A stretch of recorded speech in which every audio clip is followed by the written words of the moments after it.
With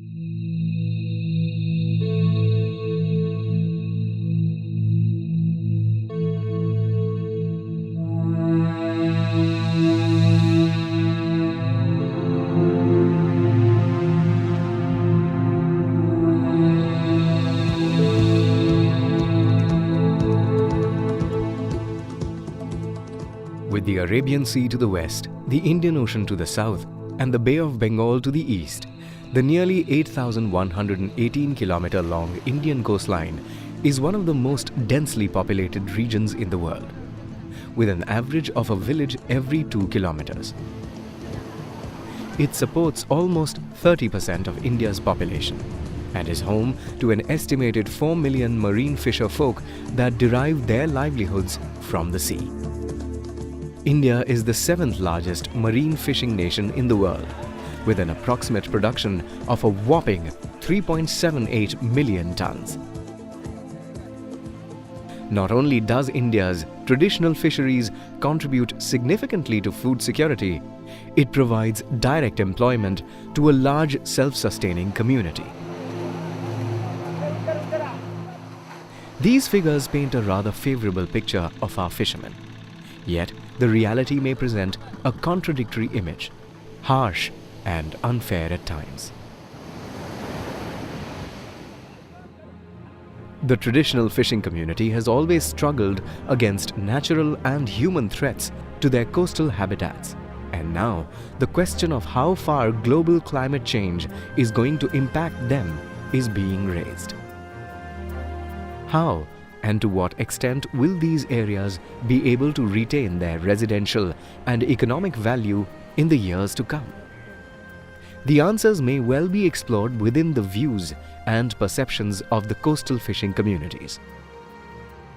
With their traditional knowledge of the sea, fine-tuned over centuries, the fishers can provide key insights to understanding the dynamics of coastal landforms and impact of climate change on it.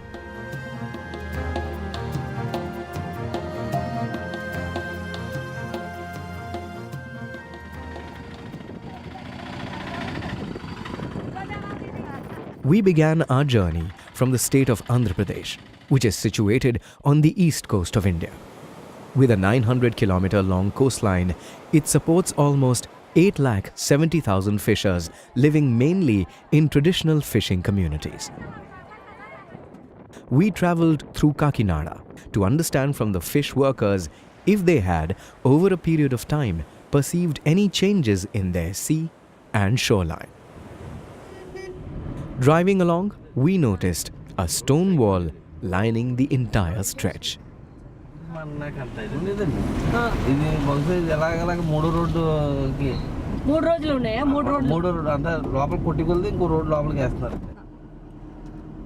We were surprised to find boats moored on the roadside like cars. Where were the beaches? We stopped to speak to a group of fish workers working on a small patch of sand.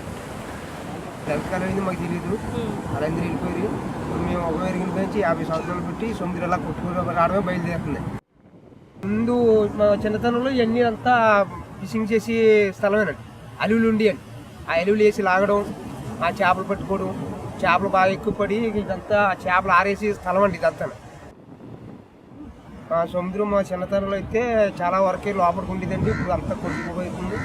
మా ఊరికి అమ్మలు కూడా ఉండి అవకాశం కూడా లేదు. అలా వరకు అలా వరకు వచ్చేస్తుంది. మార్పులు ఏం మార్పులు చూడలేదండి. ఇంటి కోళ్ళకి సముద్రం అలా మా ఊరి దగ్గరికి వచ్చేదండి. ఇందాకంటే 20 కిలోమీటర్లు ఉండేదండి సముద్రం. 20 ఇప్పుడంటే 2 కిలోమీటర్లు ఉన్నదండి. వాతావరణం అంటే ఒక సంవత్సరానికి 4-3 తుఫాన్లు చేసేయండి. ఇప్పుడు సంవత్సరానికి 10 తుఫాన్లు చేస్తున్నాయండి.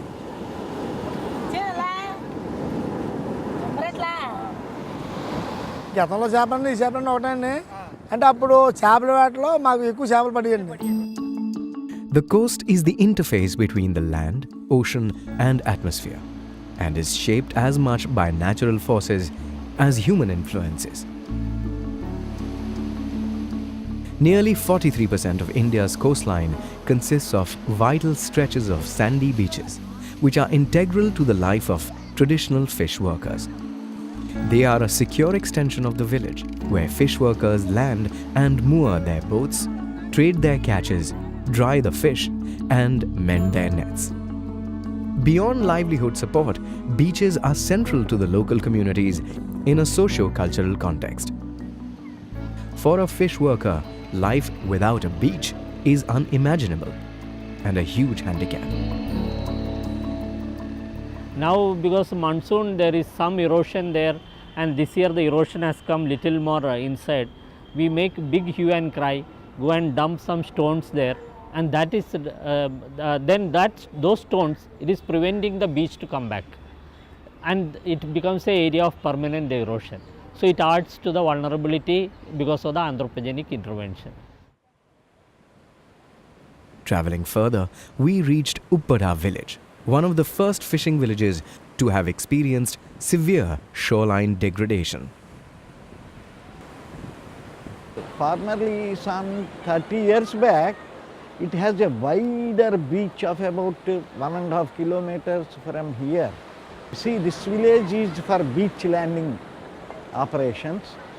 Today, we are not seeing traces of sand here.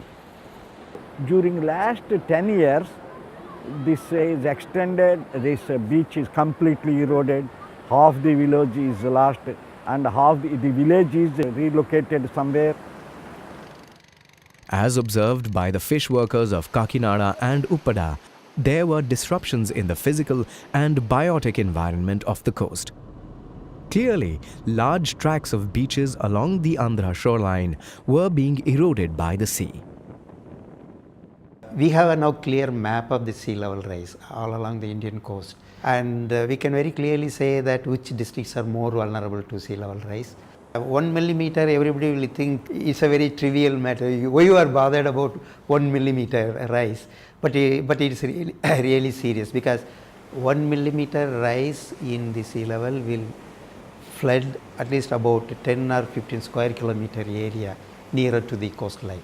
These cyclones also have pushed these communities into the internal area. గాల్లో అంటే చెప్తున్నాను, గతంలోనూ తుఫాను ఉన్నప్పుడు కూడా ఇంత విపరీతమైన తుఫాను జరగలేదండి. ఎప్పుడో జరిగాయి అనుకుంటా, 2-3 సార్లు జరిగాయి, కానీ ఇది ఏకండిగా జరిగిపోయినట్టు అయిపోతుందండి ఇప్పుడు.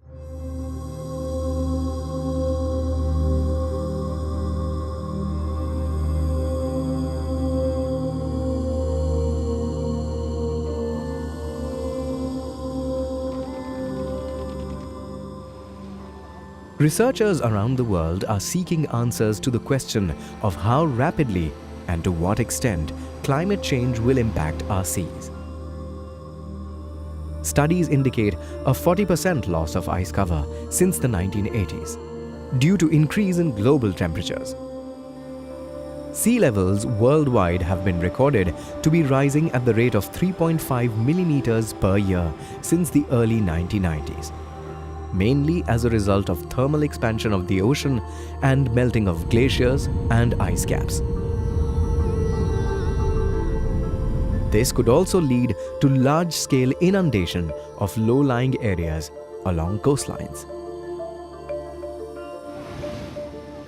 The intensity and frequency of cyclonic activities and storm surges may also increase in future.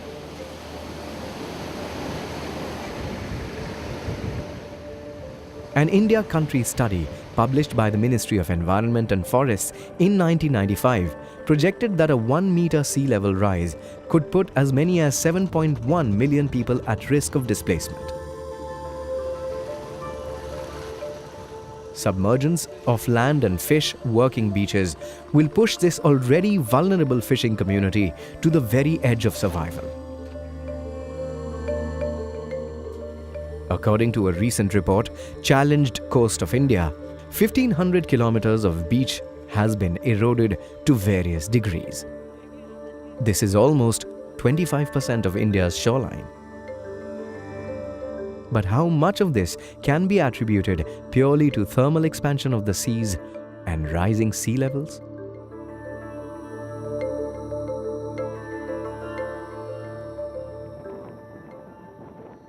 We at Pondicherry have been documenting the change of the shoreline along the Pondicherry and neighboring Tamil Nadu coast. And one thing that is very distinct is that the shoreline is changing due to man-made factors. This is the Pondi coastline before the harbour was built in 1989. So when we build a structure across the path of this flowing sand, then we are blocking the sand on one side of the harbour and we are preventing it from reaching the other side of the harbour. And there is no replenishment and renewal of sand. The erosion does not know boundaries. The erosion does not know that it has to stop at the Pondicherry boundary and that cannot go on into the neighbouring state. Our studies show that the erosion has been happening at more than 1 meter per day. Just in Pondicherry, which has a coastline of 24 kilometers. If Pondicherry is losing coastline at the rate of 1 meter a day, one can imagine the extent of land that is being lost all along the Indian coastline. This translates into entire communities of people who have lost their homes and livelihoods due to man-made intrusion on their space. Every state is now busy giving away huge amounts of lands for development of ports. So when you put all these things, unless you have a national perspective, that what are the various demands on the coast? How can we match the existing land that we have or the coastline that we have with these demands? No, you cannot get a right picture. We travel towards the western coast, to Mumbai, a historically important harbour and trade city. Mumbai is a metropolis under immense pressure from its large and diverse population that requires space for settlement and other resources. In the midst of this, Mumbai also has 32 fishing villages within its city limits. Today, Asia's largest slum, Dharavi, bears no resemblance to the Koli fishing village it once was.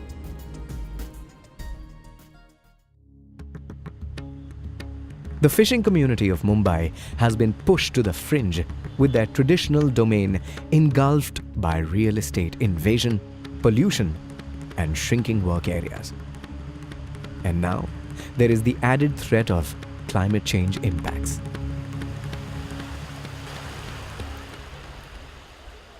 So you can see this is the coastline, and in the coastline that area whatever is calculated, if there is a 0.3 meter sea level rise, if there is up to blue plus yellow will be 0.6, and so this much area will go inside the inundation if there is a rise.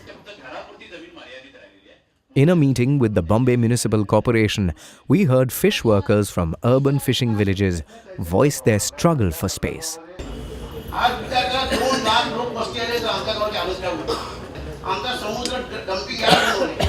सायनपोळीवाड्यामध्ये ती जागा त्यांना दिलेली AITने खरं बांधली. कालांतराने त्याच्या बाजूचा जो होता प्लॉट तो शिक्षण अधिपत्याखाली होता, म्हणजे शैक्षणिक कारणासाठी तिथे काही जागा होती. आमच्या धंद्यामधनं ते बेदखल करतायत, आमच्या जागा लाटतायत आणि बेकायदेशीर बांधकाम करून शीरजोरी आमच्यावरतीच करतायत. आम्ही विकासाच्या विरोधात नाही आहे, पण विकास करताना आम्हाला विश्वासात घेतले काय? While fish workers struggle with development threats, other coastal areas are seeing geographical shifts, as we discovered at Satpati. समुंदर को मतलब जब बढ़ने लगा पानी उधान का, तो यहाँ धूप होने लगी. धूप होने लगी तो आपको सामने नज़र आएगा कि ये जो बंधारा बना है उसके बाद यहाँ से मिट्टी सब क्या हट गई हो. देख मेरे ख्याल से 40-50 फुट वो धूप हो गई. जून से लेकर अगस्त सितंबर तक वो डायरेक्शन बदल जाता है. ये ऐसे होता है. ये होने से क्या है, यहाँ की मिट्टी जो धूप होती है यहाँ से मतलब जाके वो खाड़ी में घुस जाती है. मैग्रोव्स है ये 20-25 साल पहले नहीं था, बिल्कुल नहीं था, और वहाँ से 500 मीटर मैग्रोव्स बढ़ गए 20 साल के करीब. There is a natural as well as man-made sediment flow due to the various reasons which affects the coastline changes. यहाँ पे बहुत फिश ड्राई होती थी, लेकिन ये इरोजन की वजह से सब समुद्र के अंदर ये मिट्टी बह गई, तो फिर ये पूरा खुला पड़ गया है. और अभी नेक्स्ट ये स्टेप आएगा कि ये पूरे घर भी इसमें बह जाएंगे. Immense amounts of waste arising from industrial and consumer goods eventually end up in the oceans. Nearly 250 million people in India live close to coastal areas and together dump almost 5.5 billion litres of wastewater into the sea every day, making the scale of pollution of our coastal ecosystems daunting. मुंबईमध्ये कचरा सर्व घाण टाकतात समुद्रकिनारी आहे म्युन्सिपाल्टीवाले ते घाण सगळी समुद्राने वाहून येते आणि आमच्या जाळ्यांना त्रास होतो एवढी बोट एवढा कचरा येतो पुरा दिवस जातो कचरा काढायला ते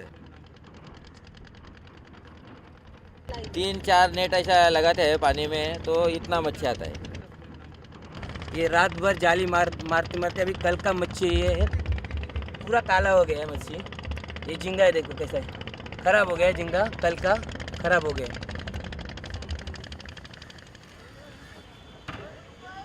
10 नॉटिकल माइल तक का जो पानी जो है ये समुद्र जो है वो पोल्यूशन हो गया प्लास्टिक जो बैग है उसके ऊपर इधर किधर भी निर्बंध नहीं है At Vasai, we met Anand, a local fish worker who is a witness to the degradation of coastal ecosystems here caused by both erosion and sedimentation.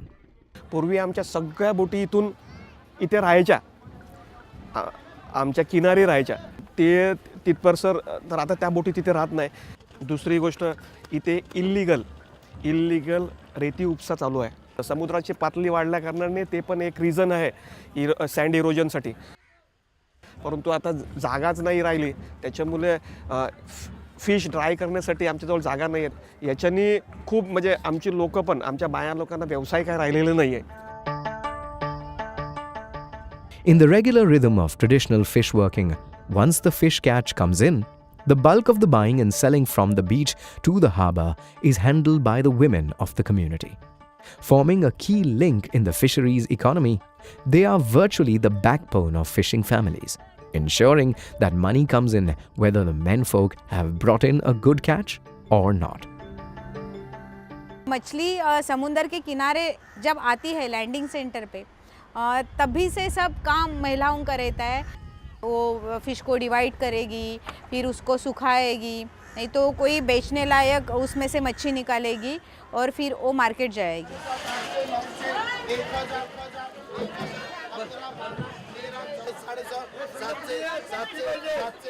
म्हणजे आता समुद्र जरा का आणि गदल पाणी नाही मच्छी नाही येत ते आमचे मुलाबालांना आणि काही झालं तब्येतचं हे जाईल परिमाण कशी हवेपासून आणि मच्छर एखादी याच्यावर आमचं संरक्षण काहीच नाही करत इकडे.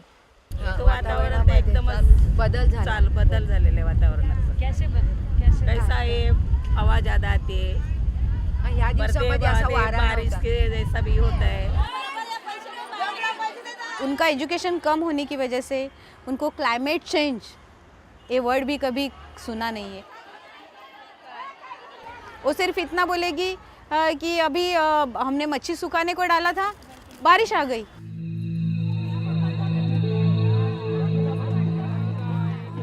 The impacts of climate change on a large population of economically robust, self-reliant women fish workers across India are perceived to be significant.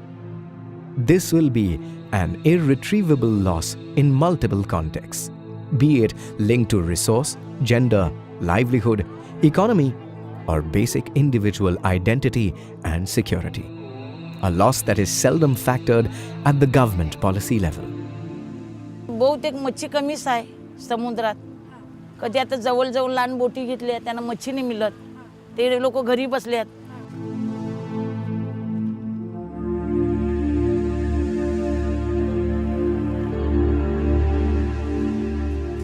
ఇప్పుడు లేండి చేప కాటికి మీద ఒకటి లేదండి, మాగ ఒకటి లేదండి, వాల ఒకటి లేదండి. ఎక్కడో 100 ఉన్నాయి తప్ప అవన్నీ ఏమీ లేవండి ఇప్పుడు. So many fishes have either vanished or depleted. Overfishing And chemical pollution of the oceans has led to over 3/4 of all global marine fish species to fall below or on the brink of falling below sustainable levels. At the same time, many species have relocated or even disappeared due to climatic factors.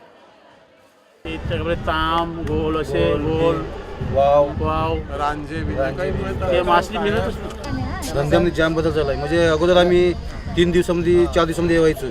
आता 12 दिवस 10 दिवस किती 15 दिवस पण होतात. अहो एकदम दुष्काळ झाला एकदम. As indicated by the fishers we spoke to, many species seem to be disappearing. But at the same time, there is an increase in some other species in areas where they were not originally present.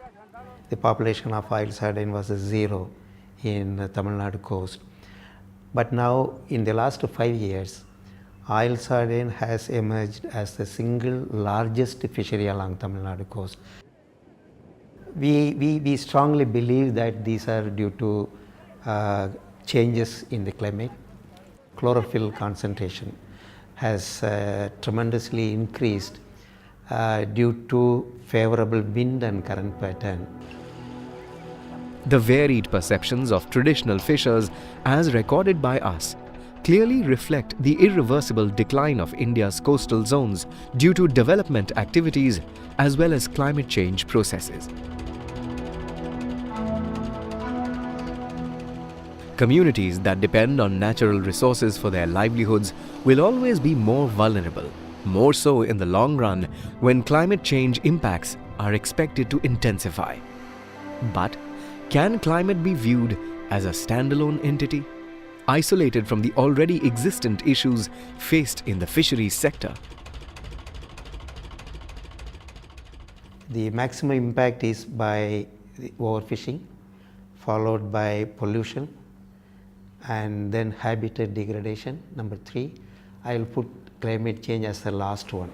In the years to come, climate change is going to be a major problem to tackle with. Right now we do not have a quick fix solution to climate change. आम्ही मच्छीमार हा संपूर्ण कोस्टचं रक्षण करतोय, मच्छीमार हा रक्षण करतोय. हे सरकारला ॲक्च्युली जाणीव व्हायला पाहिजे. Once the coastal ecology is damaged, how do you reverse the process? Once the livelihoods have been lost and people have been displaced, what happens to those people? How do you, you can talk about rehabilitation, you can talk about compensation, but what happens to those people? They are completely, become refugees, environmental refugees. The National Action Plan on Climate Change of 2008 outlines existing and future mitigation and adaptation policies and programs, but does not specifically address the Indian coastal ecosystem. The technical aspects of climate change receive great attention, while the socio-economic concerns remain largely unaddressed. Right now, most of the studies are for government level or policy level. I don't think now we are penetrating down to the fish worker level, but we had to develop that mechanism. We do not have the space for rehabilitation of the fishing community, nor the wherewithal to create such mass employment. Fishermen have a wealth of knowledge. Any adaptation or even mitigation from the fisheries point of view, it cannot be done without the support and the cooperation and the active involvement of the fishermen.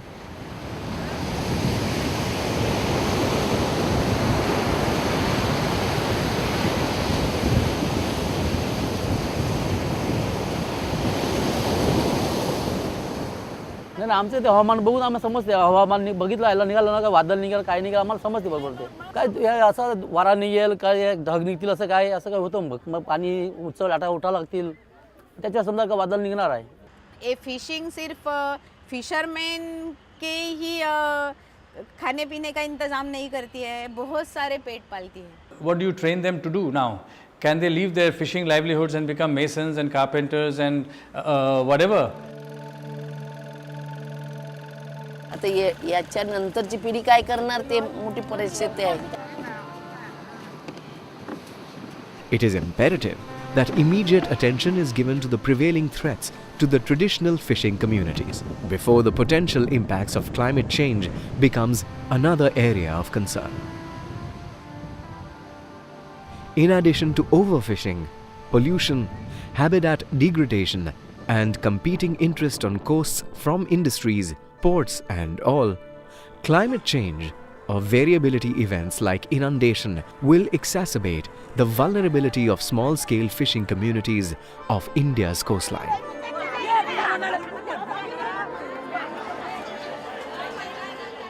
In a country with a billion-plus population, to have a 4 million-plus fishing community that sustains itself by low-footprint, traditional yet renewable livelihoods is a treasure which needs to be preserved and celebrated.